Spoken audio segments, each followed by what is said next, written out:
जय श्री गुरु महादेव, मेरा प्रणाम स्वीकार हो। चर्चा कहने जा रही हूँ, सभी गुरु बहना ध्यान से सुनेंगी।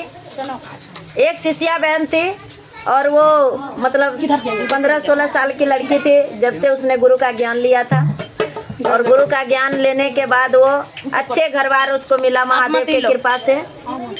जब अपने ससुराल में गई तो ये सावन का महीना आया तो अपनी सास से बोली कि सासू माँ, मैं भोले बाबा को हर मतलब सावन में जल चढ़ाती हूँ हर सोमवार को। तो बोला कि बहू नहीं नवेली बहू कहाँ जाएगी मंदिर, यहाँ दूर है, यहाँ से हमारे घर से दूर है मंदिर, सो तुम मत जाओ। अब शिष्या बेचारी को बेचैनी धर लिया कि मैं सब दिन महादेव का पूजा करते आई हूँ और ससुराल में आके मुझे महादेव का पूजा करने के लिए नहीं मिल रहा है कि कैसे अब मेरा दिन गुजरेगा और कैसे मैं भोले बाबा को मना पाऊंगी। वो गुरु बहना को मन में बेचैनी धर लिया कि मैं जब तक भोले बाबा का सोमवार को सोमवारी व्रत करके पूजा ना करूँ तो मेरा सफल नहीं होगा। सास ने बोली कि नहीं जाना है बहू।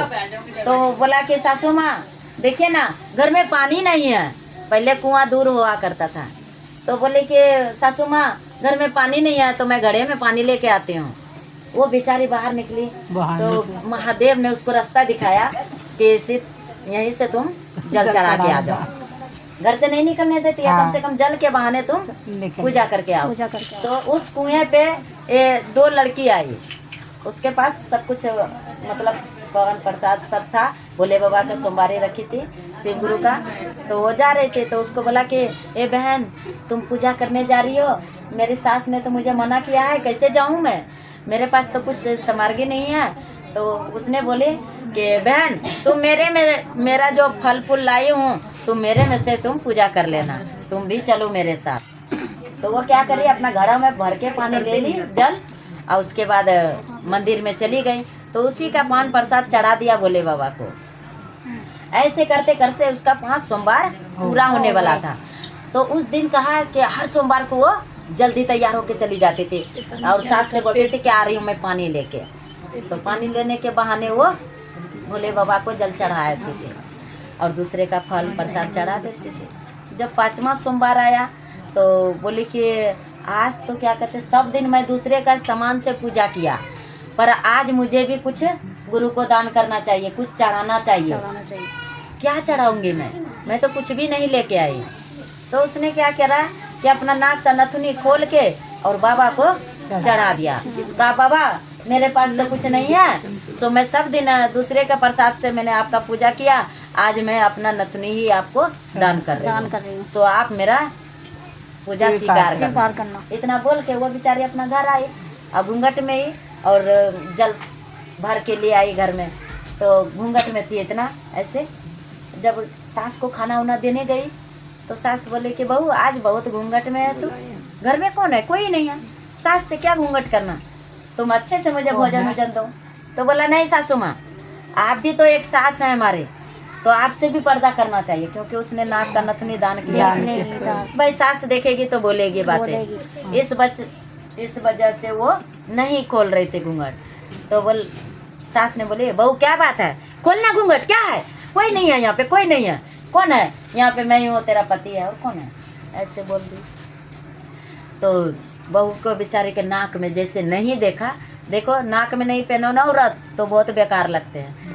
औरत का शोभा नाक से होता है, बेसर से होता है। सही बात है। सबसे बड़ा नाक है तो नथनी भी होना चाहिए, नथनी भी होनी चाहिए। नाक नहीं है तो नथनी नहीं शोभेगा। तो अब कहने लगी बहू तेरा नाक का नथनी कहाँ गया।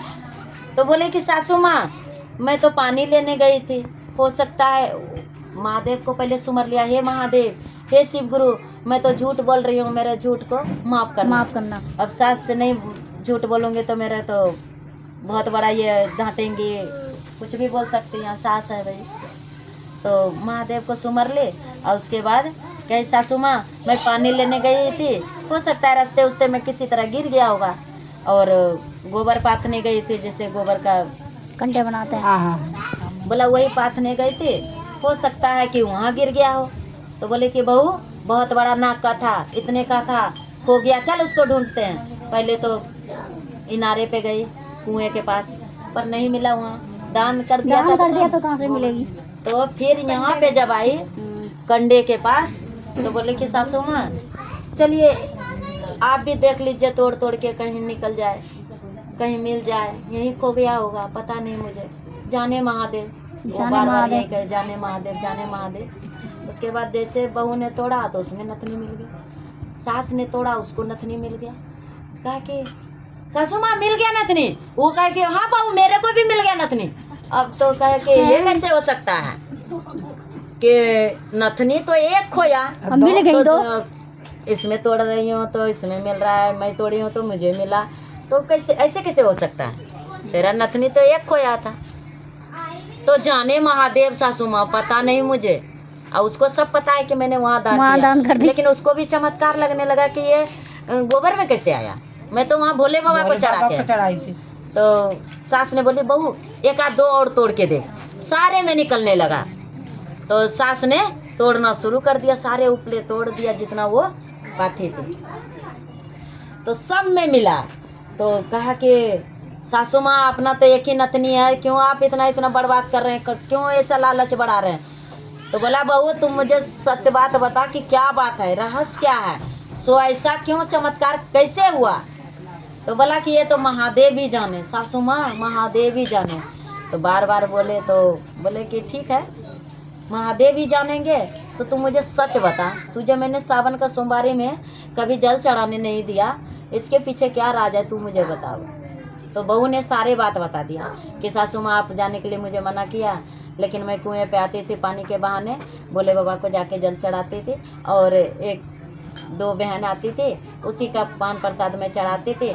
जब लास्ट में सोमवारी पड़ गया तो हमने सोचा कि सब दिन दूसरे के प्रसाद से हमने पूजा किया, आज मैं कुछ चढ़ा दूं। तो मैंने भोले बाबा को अपना नथनी ही दान कर दिया था, चढ़ा दिया था।